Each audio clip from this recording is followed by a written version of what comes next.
Hello, and welcome to Recapping with Delora and Ashley. Please follow us on Instagram, Facebook, and Twitter at Recapping Podcast. Also, rate, review, and subscribe to our show on your favorite podcast platform. We're on all the things. We want to hear your thoughts on the movies and shows we review. Leave us a comment on Apple Podcasts or our YouTube channel, and we will read them during the show. Or reach out to us on social media. We love talking all things entertainment and pop culture with you. Thank you guys so much for listening. Thank you. Hey, Ashley. Hello, darling. How are you doing today? I'm good. No complaints. Just living this thing they call life, one moment at a time, but happy to be here with you yet again on our podcast. Absolutely. I like to shout out our last podcast. We recap trip, or what is it? Ticket to Paradise. It was a trip. A lot of fun, and I don't know, it made me laugh. So shout out to us. I was just thinking of that her song, You Giving Me Paradise. But yeah, all of the shows tend to make me chuckle a time or two. So absolutely was a good one for sure. And I'm excited for what we have coming up next week as well. But before we get into that, let's get into these quick headlines. We're going to first talk about Jamie Foxx and his health. Girl, earlier last week, all the blogs were pretty much stating that Jamie Foxx was on his deathbed, Ashley. It crazy. Was bad. It was crazy. Torre, someone who I respect as a journalist, was posting this mess on his social media. And it took Jamie Foxx's own daughter to say, hey, my dad is all right. Looking at this article here, CBS News Chicago, Jamie Foxx is recovering from his medical condition in Chicago. According to Entertainment Tonight, he's been at an undisclosed rehabilitation facility that specializes in treatment for stroke, spinal injuries, and traumatic brain injuries since April. Yeah, his daughter was slamming reports on her father's health being on the decline. She said that he even played pickleball the other day. I know, and that brought me joy, and I don't even know what pickleball is. I do know what it is, but it's they're trying to make it a thing. It's kind of like tennis and like table ping pong had a baby. Sounds like something that, based on the coloring of my skin, has not been at the forefront of my activities, but correct. I'm never one to not give something a try. So if somebody wants to challenge me to some pickleball, I'll give it a shot. The game to this day, I don't even know if you consider it a game, I guess, but ever since I saw Crazy Rich Asians, I want to learn Mahjong. Like, I don't know about anybody else, but the way that those pieces were slapping, I said, oh, it's like Domino's 2.0. Like, give me the Mahjong pieces. You know what I'm saying? Exactly. Yeah. Again, in her Instagram post, she said he's been out of the hospital for 4 weeks, but she wants to thank everyone for their prayers and support. They even announced a new job hosting together a game show. I didn't get the name of it. We are family. We are family. Thank you, Ashley. Coming to a cable channel near you. Ashley, what are your thoughts on this whole situation? Me and my mom were talking about the whole Jamie Foxx situation because we were reading the report saying his family is preparing for the worst. And I'm like, my God, we're really about to lose Jamie Foxx? You know what I'm saying? A treasure amongst the entertainment world. And once his daughter finally came out, I was like, you really cannot believe everything you read. It's very irresponsible that people were putting out stories as if, he was on his last leg, just to find out that, thankfully he's been on the mend, he's in recovery. Still don't have too many details, but I'm glad that she came out and dispelled that for sure, because I was worried and I don't want to lose Jamie Foxx. I love Jamie Foxx. And the fact that Fox went ahead and still put out this game show as a part of their upfronts gives me hope that, again, that they wouldn't have done that, in my opinion, if there had been more dire news and circumstances. I agree. It was stressing me out when I was seeing those news reports. I was like, am I going to have to block this until I get word from his actual family on his condition?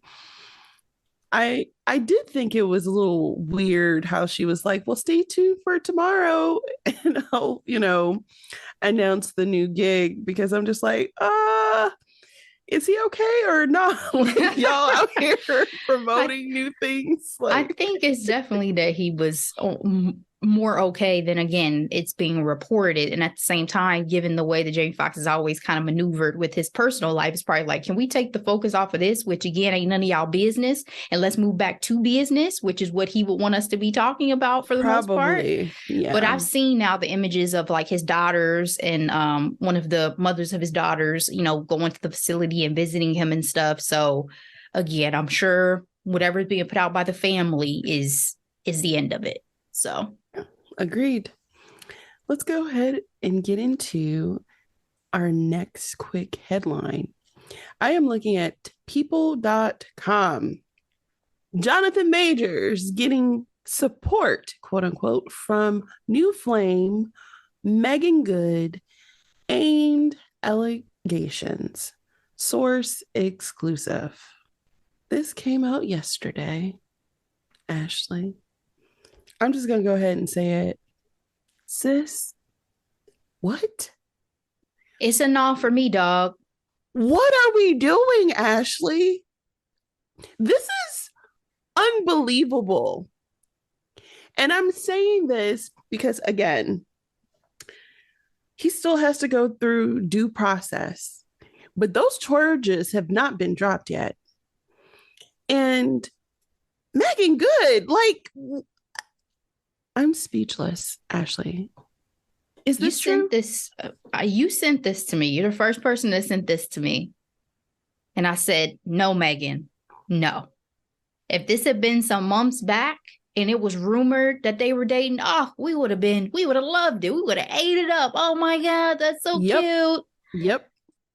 After the charges that have come out, the fact that he still has his next court appearance coming up and that more information is supposedly going to come to the public as a result of that, the fact that this incident happened with a white woman and now all of a sudden you rumored to be dating a black woman, it to me feels PR-ish. I already have said on this podcast that I feel like his lawyer has used very strong language about these charges and these incidents. So what other machines are going on behind the scenes to also still try to help in terms of the image of it all? Again, don't know what actually happened between him and his significant other in that vehicle and whatever else over the years. But I don't want to see Meagan Good, a black woman, in my opinion, being used if this is just the PR machine trying to put him with this woman to shore up his public image in some sort of way. Doesn't feel good. How does this help her? Doesn't feel good. Help her? If it is true that she's dating him, maybe they had some level of friendship that we just didn't know about publicly. I was going to say here in this article, it says Meagan and Jonathan have maintained a friendship for some time. The source says, and Meagan has shown considerable support towards him. It seems their relationship has developed further from that point. People.com has confirmed this. Again, if this is a PR relationship, where's the benefit for her? There is none. My thing is, if it's not true, I need Meagan to come out and say something. Because even if this is your friend, I don't want you to be used like this. I guess let me talk about it too in this sense. It's not just about her being used or anything like that. It's also, I worry because if these charges are true, right, Meagan, no, I do not want you to go down this path, right? You in danger, girl. Yes, I do not want you. We just were with you through your marriage, through your divorce. Right. Me and Delora rock hard with Harlem. We've recapped it. Yep. We have been messing with Meagan good since she had a gap on my cousin Skeeter. Listen, Eve's Bayou. Eve's freaking Bayou. Sissy. Riding hard, sis. So it's a no for me, dog. It's a no. Not until all this is cleared up. And if it's not cleared up, then still no. You know what I'm saying? Like if there's still any gray, any level of hesitation I have about his character, for me personally, as a fan of her, it's a no. That's that on that.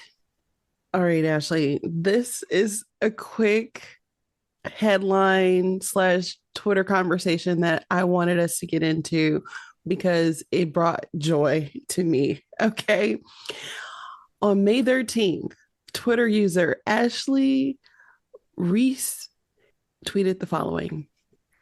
She's at a wedding. They're having a big debate. Please vote. Who's hotter? Al Pacino or Robert De Niro? Ashley, what's your vote?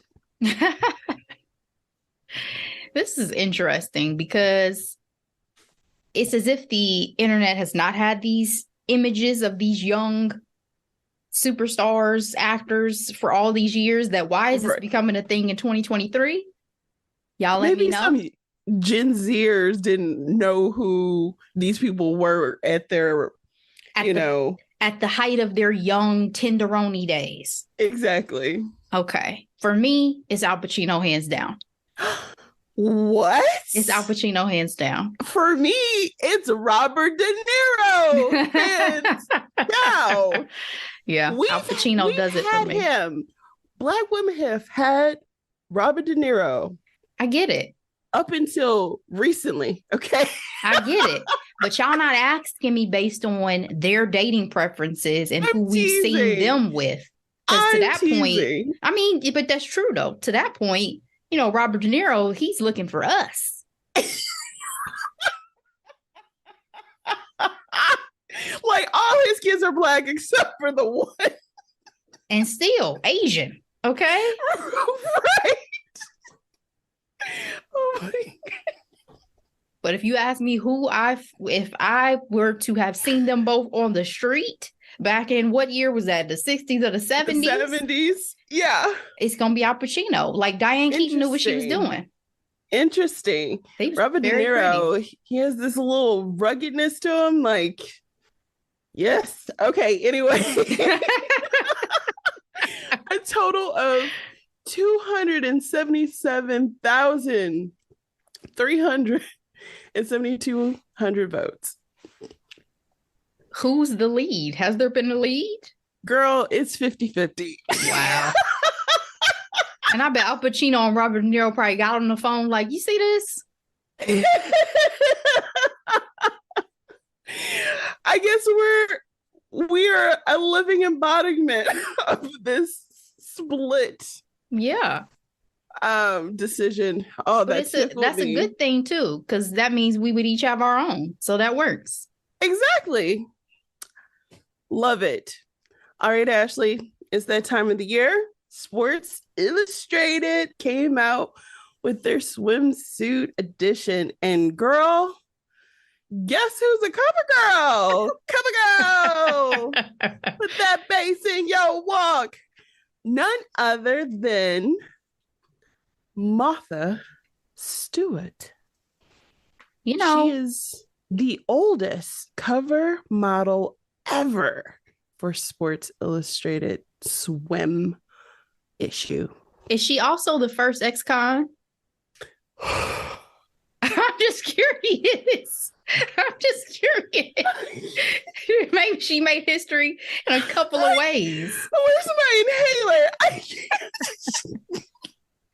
I'm just asking the question. I was not ready. Ashley, I'm looking at NPR. She is 81 years old. looking fabulous. Yeah, she looks great. She said that her motto has always been, when you're through changing, you're through. So I thought, why not be up for this opportunity of a lifetime? I hope this cover inspires you to challenge yourself to try new things, no matter what stage of life you are in. She looks amazing. Yes. Whatever certain celebrities and people are eating, doing, like, I need to be rich, because I just feel like that's the secret. Everybody wants to say, I do Pilates, yes. I eat clean. No, you're rich. It's wealth. Yeah, that helps. And, you know, she doesn't look like she's a constant visitor of her plastic doctor, too. You know what I mean? Like, not to say that she hasn't gotten in work, but she doesn't look like a product of, you know, she doesn't look plastic. And I think I appreciate that about her. Her and Joy, like I said. Yes, Joy Behar on the yes. Beat. That's my girl. I love Joy. She's like goals. Like, I text you today, I realized what age she was. And I was like, yeah. What? Yep. I didn't even know Joy was in her 80s. Absolutely. Other cover models include the Megan Fox, singer Kim Petras, and model Brooks Nader. I always love Sports Illustrated. Like, I bought the one with Beyonce on the cover years ago. It was a big deal when Meg Thee Stallion was on the cover, and when Tyra was on the cover in her 40s. So I don't know. I highly anticipate Janelle Monáe making her appearance very soon, because she's in an era. You think right so? Now. I don't think she would do it. What? You know, it's like the male gaze type of deal, you know, and she's probably like, probably like, listen, let me break barriers. And now this is the female gaze that's also going to be inspired to be looking at some Sports Illustrated. I think she definitely would do it. You think so? She's in that era. I mean, Janae is loving, I said Janae. Janelle is loving herself right now. And I love that for her. Me too. All right, Ashley. So this video is fairly new, but it's making its rounds around social media. It's Gabrielle Union. She's doing an interview with Bloomberg, talking about her success in, you know, being or creating $1 million brand. And the clip that's going viral is her talking about her household being 50-50. I had the opportunity to watch most of the conversation. It's really good. It's on YouTube. Highly recommend. And the question was, at what point did you develop a sense of security? You know, knowing that work is coming and, you know, no longer feeling like the rug is going to be pulled from under you. And she pretty much was talking about, you know, how she has more responsibilities and people depending on her. And she said that it's not that she's the head of household, because in her household, it's 50-50. It was literally a throwaway comment, Ashley, but the internet has held on tight to it and has made all types of think pieces comparing her to Mrs. James and everything. Should this be a big deal? No, I mean, not in my opinion. I think it's one of those things that people have very strong opinions about gender roles at times and how people should navigate within their household, how men should act, how women should act, all these various things. That's their house. Who is anybody else to tell them how they should handle their finances? I've heard so many couples over the years talk about the things that work for them. May not work for everybody. In some households, the man manages the money and pays the bills. In other households, the woman manages the money and pays the bills. In some households, they share one checking account and have their own savings account. In some households, they keep their money completely separate. Different Exactly. strokes for different folks. It is definitely personal finance, right? To the T, just like people's relationships, whether or not they want people to be added to it or not. And y'all act like Gabrielle Union is struggling. They're both rich. That is that is what I am saying. It's like, she was an independent woman marrying an independent man with children. So they probably found the ease of having 50-50 on decisions and locations and everything like that. I don't think it's a big deal. I think that's their household. And honestly, for example, one of my favorite Real Housewife franchises is Beverly Hills. When Erica Jane was going through her legal issues, you know how many of those women were like, "Oh, I just signed my name. I don't really know where our money is or what our investments is." One of them joked like, "Oh, apparently we have a vacation home over here." No, sis, that doesn't look cute. It looks woefully irresponsible, in my personal opinion. So I think we are on the same page when it comes to how we like to deal with our personal finances, Laura, in terms of I make my own money, right? And so as a consequence of that, I like to know what's going where on it's and going. have levels of control over Yes, how and it's opinions. spent and how our household is run and all that. Like I said, Yes. I don't judge anybody for whatever y'all are choosing to do in y'all households. But Gabrielle Union said, listen, we split things 50-50. And as someone who does not make anywhere near as much money as either her or her husband, that ain't none of my business. As people like say, I'm gonna mind my broke business. Now, thank God I'm not broke, but I'm not a millionaire either. So y'all do y'all. Period. All right, let's get into our hot topics. Ashley, summer 2023 is upon us. The concerts have begun, movies are premiering, and I'm going to talk about two of the most anticipated concerts and movies. We're going to start off with the Little Mermaid world premiere. Girl, the cast of the Little Mermaid are literally going around the world, having the world premiere in LA.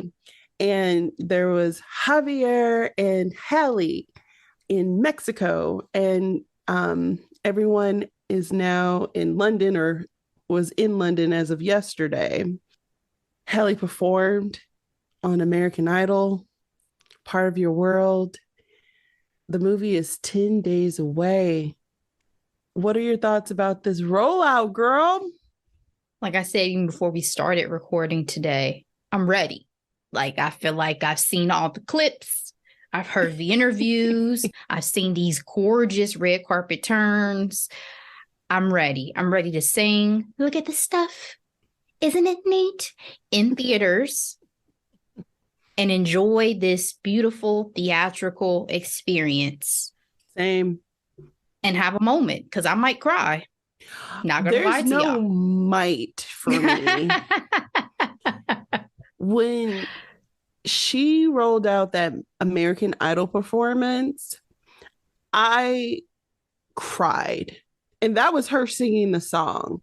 I showed it to my daughter, who's 5, and I should have recorded her face because the way her face lit up at the end of that song and she started clapping her hands, like, it's something special.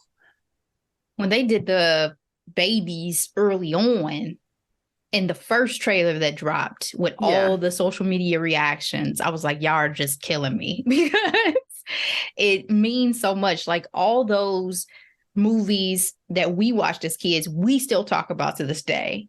So it's so significant that they get this representation this early to digest at these impressionable ages. And it just means the world to little Black girls and Black boys everywhere.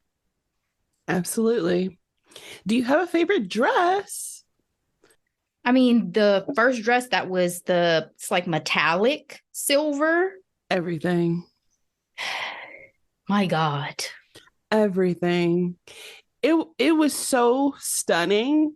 Like, and what's funny is there were some beautiful turns on the red carpet for that premiere. Like the ladies were killing it. Even Simone Ashley, like there were so many ladies that were killing it. But I was like, guess what? Nobody outshined the star. The star. And that is what I've been loving about the rollout of all the premieres.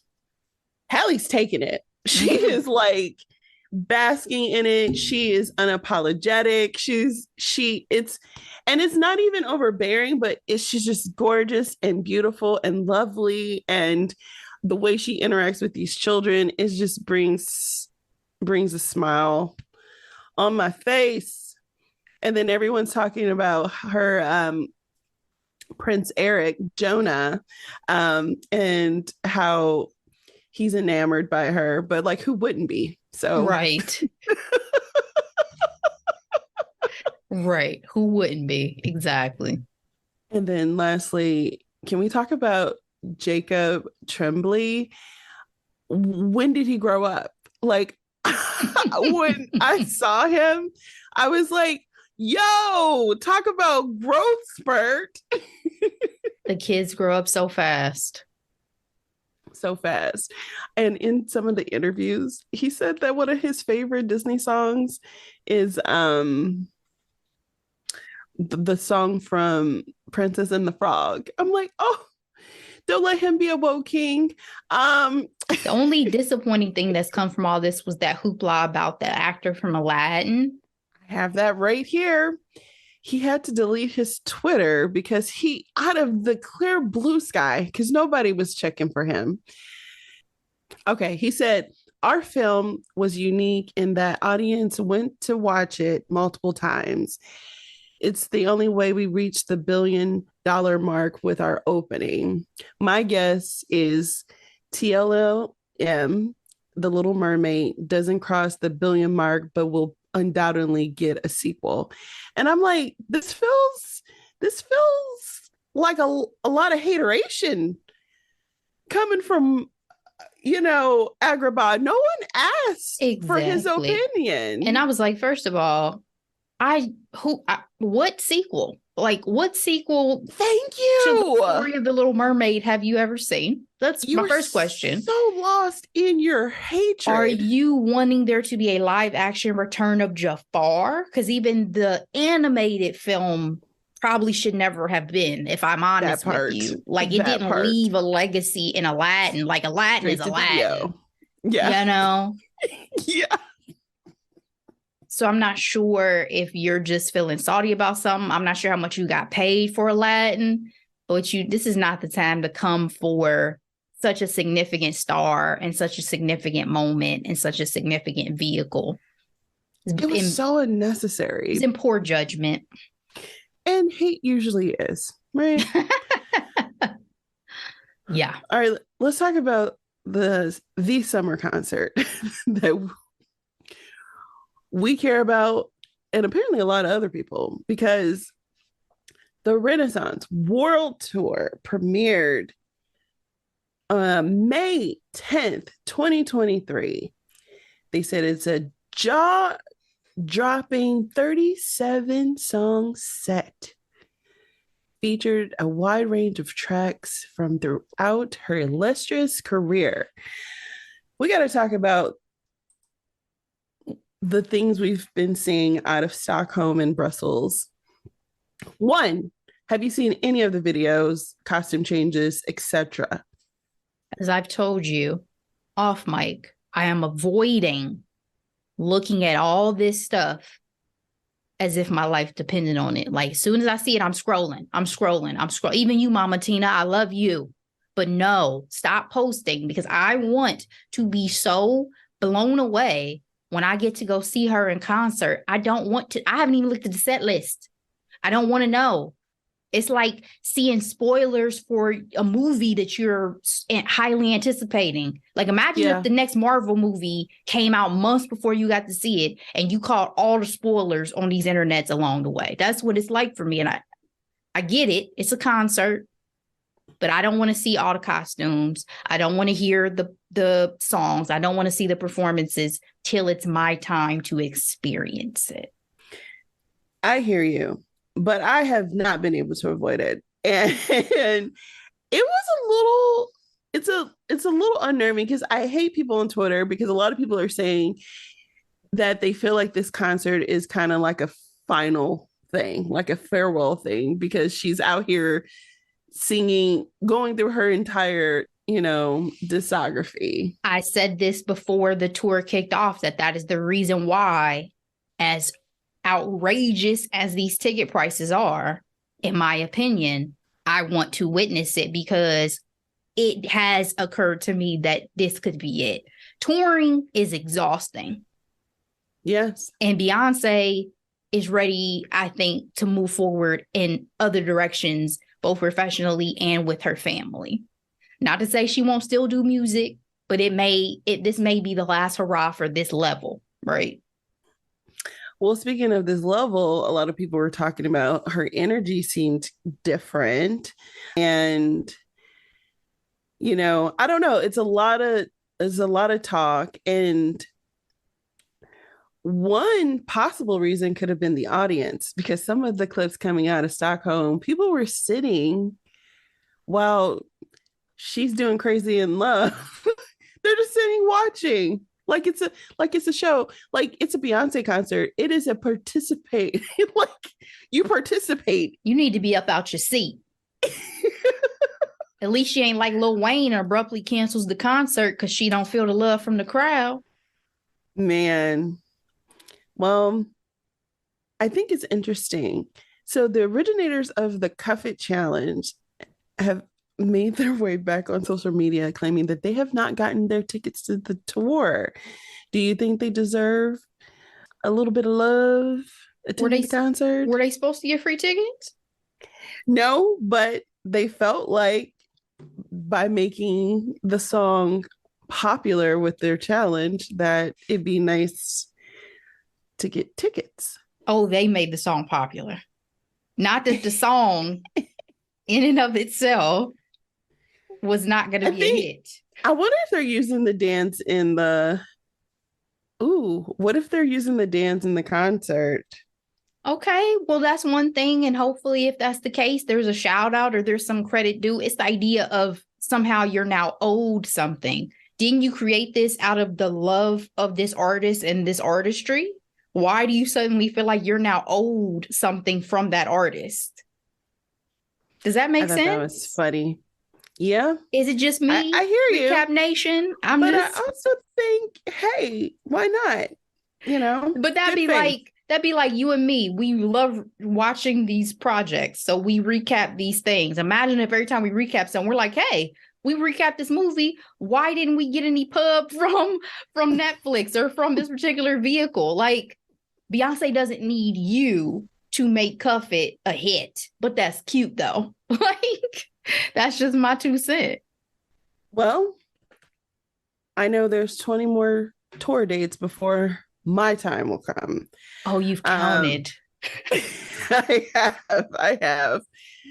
Just for today preparation. Did you see that she did this whole thing on hair? You think she's coming out with hair care line? Beyonce did a whole thing on hair? Yeah, she made a post today. Did you see it? I have not. Again, I'm avoiding, so I have not. But it's quite possible that she's trying to do something. We don't know yet what's going to happen with her clothing and stuff since she's no longer with Adidas. So maybe she's about to announce some new products and some new partnerships. Maybe. All right, Ashley. What are we recapping next week? Speaking of the artists of their generation, the women musicians that have my heart, we are recapping from my favorite singer of all time, Whitney Houston. I Want to Dance with Somebody, currently available to stream on Netflix. Yes. This was a hidden gem for me after I waffled on ever even watching this film. So clearly, I am now invested. So looking forward to chatting about Whitney, Delora. Me too. All right, guys, that'll do it. Another week, another episode. We appreciate y'all for sticking with us as always. Give us feedback.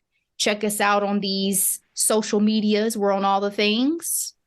And share this episode with a friend, family member, coworker, whomever. We appreciate it. Absolutely. Until next time, guys, be blessed. Bye.